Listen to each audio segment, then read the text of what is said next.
Mitsubishi Outlander. Машина приехал за стук двигатель.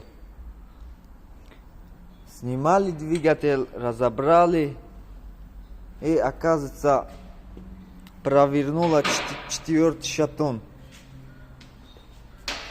Вот он вкладыш. Все это случилось из-за этого уровень масла не посмотрели.